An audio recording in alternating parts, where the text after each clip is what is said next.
The Kingdom of Saudi Arabia reigns over a giant desert sitting on top of big pools of oil. So why then is it attempting a hostile takeover of one of the world's oldest sports, a game played on lush, irrigated expanses of turf, strategically placed water hazards, and water-hungry putting greens? Some of pro golf's biggest names have flocked to the deep pockets of the LIV Golf Tour. Dustin Johnson, Phil Mickelson, Brooks Koepka, and most recently British Open winner Cam Smith. This is the biggest story in golf since probably Tiger Woods. In response, golf's old guard, the PGA Tour, is making big changes to the way its top players get paid. What's happening here is unprecedented. You have a foreign government that's investing in and trying to take over a sport, which is much different than businesses that are doing business in that country. When you're joining that league, you are playing for the Kingdom of Saudi Arabia. And I think that that's an important distinction. Because this fight between the PGA and LIV is very much about money, billions and billions of dollars. It's about the future of Saudi Arabia, a changing country trying to position itself for a world that doesn't rely on oil. It's also about Crown Prince Mohammed bin Salman's attempt to finally escape the fallout from the gruesome murder of Jamal Khashoggi. They want to show that they have a cachet and a prestige that's not previously associated with Saudi Arabia. And so if they can get the world's greatest professional golfers to golf on Saudi sand, then I guess they've started to get that.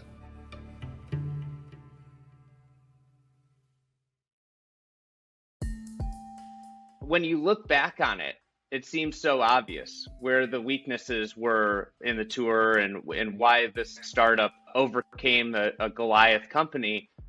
How did this all start? Back in October of 2021, former Australian pro golfer Greg Norman, known as the Shark, was introduced as the CEO of LIV Golf. Norman has a colorful history when it comes to taking on the PGA Tour. Then in February 2022, the golf world became engulfed in a firestorm. Phil Mickelson, an aging fan favorite who became the oldest major championship winner in history the year before, admitted he was getting into business with LIV Golf. All this despite the league's connections to what he called scary motherfuckers. He was referring to the hit squad that killed Saudi dissident and journalist Jamal Khashoggi in a horrific fashion. Mickelson lost sponsor after sponsor, he basically went into hiding for a few months, and other big-name PGA pros began pledging allegiance to the tour and denouncing his comments. The LIV Golf Series appeared to be in big trouble.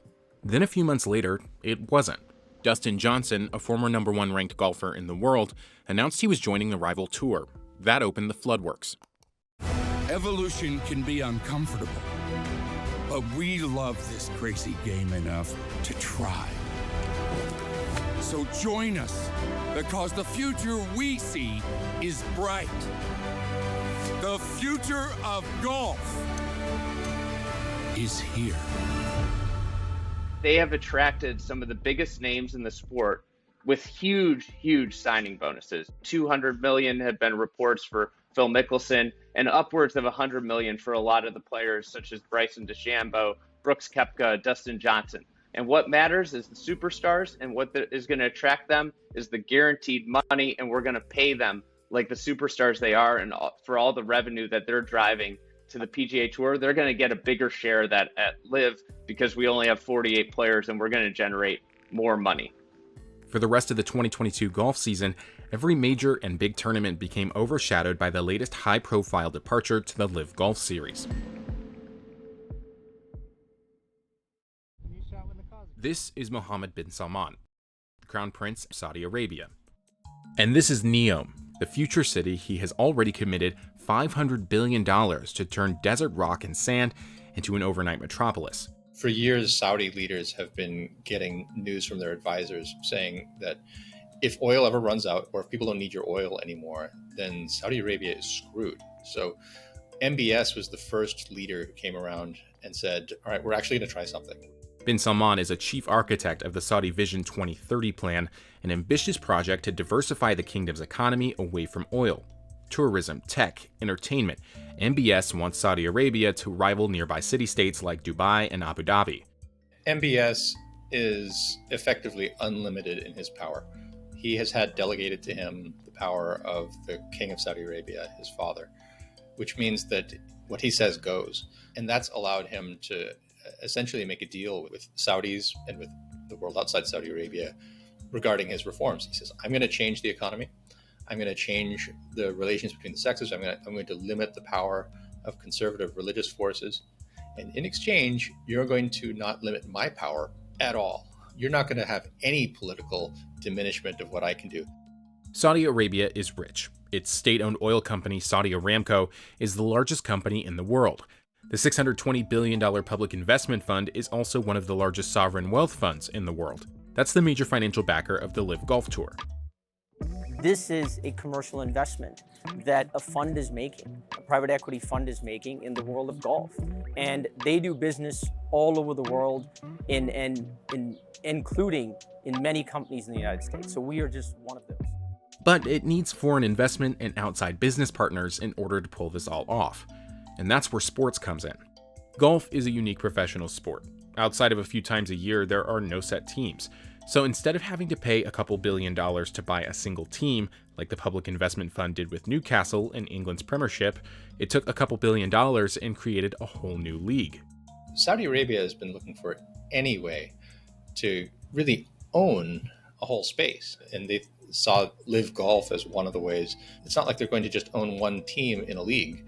They will own the whole thing, and they will have control over it, and they will have the ability to make themselves seem like a responsible steward of something other than just oil. I have no idea whether in the case of golf they're going to look like responsible stewards of this very old game, but it's a familiar move for them to try to move into a space, especially one that's in the kind of sports entertainment space, and try to change their reputation of being an intolerant, unpleasant, ancient, unchanging conservative place.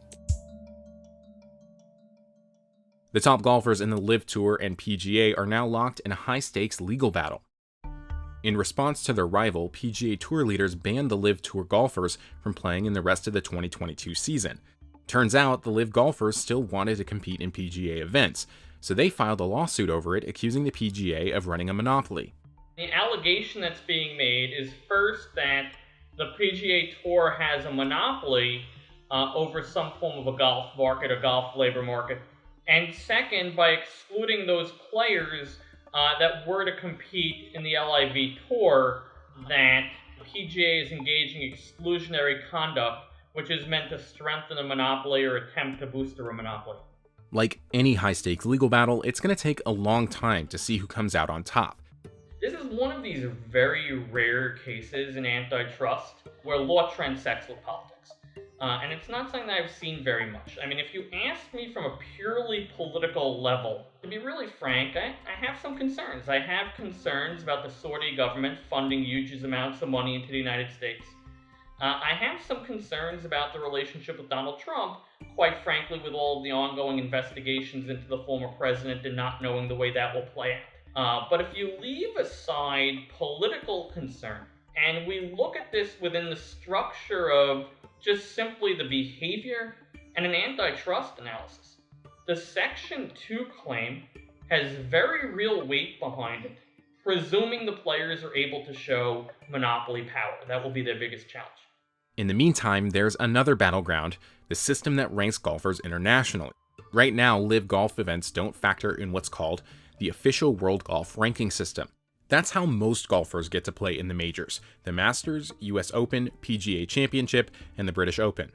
The majors are all separate entities, so they're run by different organizations. The Masters is run and operated by Augusta National, the golf course. The PGA of America and the PGA Tour used to be the same thing, but then there was a split. So the PGA of America runs the PGA Championship, not the PGA Tour. The PGA Tour's landmark event is the Players Championship. The USGA runs the US Open, and then the Open Championship in the UK is run by the R&A. So all these different entities. A lot of golf insiders call them the five families. Even though the PGA has its own playoff system and a championship, golf superstars get measured by how many majors they've won. Past major winners can play in those events, including those on the LIV Tour. There are other ways to get invited to the majors, but for most of the golfers on the LIV Tour, they can't play in golf's most prestigious, most competitive events without those OWGR rankings. These are the biggest events in golf, the pinnacle. And it's a really rare thing in any sport that the organization that runs week in, week out tournaments does not control any of the 4 biggest events in the sport. Saudi Arabia, just a few years ago, effectively had no entertainment, which is almost impossible for Americans to understand really what that means. If you went out, you went to these gender-segregated restaurants, you might hang out with your male friends. And so people stayed in their homes, isolated, and watched TV. That was social life, and it was unpleasant for Saudis themselves. Family life was rich, but entertainment outside the home was not. And so when you see the profusion of athletic facilities, gyms, movie theaters, what you're really seeing is a whole society that was hungry for entertainment, finally getting it. And suddenly they're getting it all at once. And golf is like that. I mean, it's a spectacle. Welcome to the future of golf! The tour's best play is to lean into the competition, kind of provide zag where the Saudi Arabians are zigging. You know, you can't match the Saudi Arabian public investment fund's money, but what you can do is you can provide a more competitive tour, which really matters when you look at, you know, major championships. And that's what players are remembered for. And that's what eventually gets the big sponsor deals, what gets the big paydays is winning major championships. Really, what you have is 2 competing products. It's just like if you go for coffee and there's a Starbucks and a Dunkin' Donuts across the street. You have 2 golf products, and it's diluting the talent on each of the tours, right? There's not a tour that has all the best players anymore. For now, professional golf remains in disarray. The Saudi-backed tour is picking up momentum, and the PGA Tour is digging in for a long fight.